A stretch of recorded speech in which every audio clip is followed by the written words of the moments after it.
ભાગ્યશાળીઓ, જીવનમાં દરેકને સદગુરુની જરૂર છે. ગુરુ નહીં પણ સદગુરુની જરૂર છે. નમાની તાણ સિદ્ધાનમાય નમઃ વિજય નમઃ રેસો સાનમ એસો પંચનમસ્કાર સભ્ય પાવપનાસનો મંગલાને ચ સભ્ય સિંહ ભરવા હોય મંગલમ. ભાગ્યશાળીઓ, સર્વવૃત્તિવાળા, દેશવૃત્તિવાળા કે ચાહે કલ્યાણ મિત્ર, જે આપણને સન્માર્ગ બતાવે એ આપણા ગુરુ છે.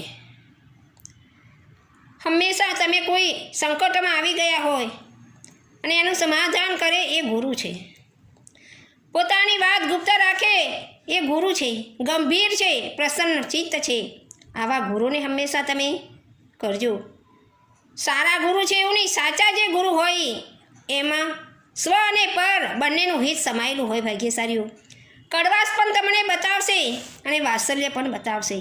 પછી તમે એમ કહો કે આ મારા સાહેબ કડવાશ છે, આ મારા સાહેબ સારા નથી, પણ હંમેશા જે કડવાશવાળા મારા સાહેબ હોય એ જ તમને સાચી સમજણ આપે છે અને તમારા જીવનમાં એ ગમે ત્યારે સંકટ આવ્યું હોય તો એનું સમાધાન એ કરી શકે છે. આલતુ ફાલતુ નથી કરી શકતા. ભાગ્યશાળીઓ, એટલે ધર્મનિષ્ઠ હોય એવા પણ ગુરુ શ્રાવકને પણ કરવા જોઈએ. ભાગ્યશાળીઓ, એટલે આપણને જ્યારે જ્યારે સંકટ આવે તારું સમાધાન એ આપણને કરી શકે. આલતુ ફાલતુને આપણે નહીં બનાવવાના. એક જ મિત્ર, કલ્યાણ મિત્ર બનાવવાના કે સુખ દુઃખ દરેકમાં આપણને ભાગ આપે, આવીને ઊભો રહે એવા ગુરુ હોવા જોઈએ કે એવા કલ્યાણ મિત્ર હોવા જોઈએ. ભાગ્યશાળીઓ, જેવા તેવાને તમે બતાવશો, કલ્યાણ મિત્ર બનાવશો તો કદાચ એને હિતને બદલે અહિત પણ થઈ જાય.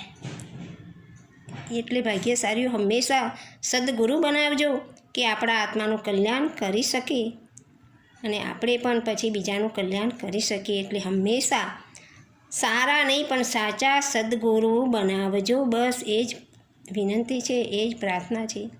શાસ્ત્ર વિરુદ્ધ કાંઈ બોલાયું હોય તો મન વચ્ચેને કાયાથી મિચ્છામિ દુક્કડમ.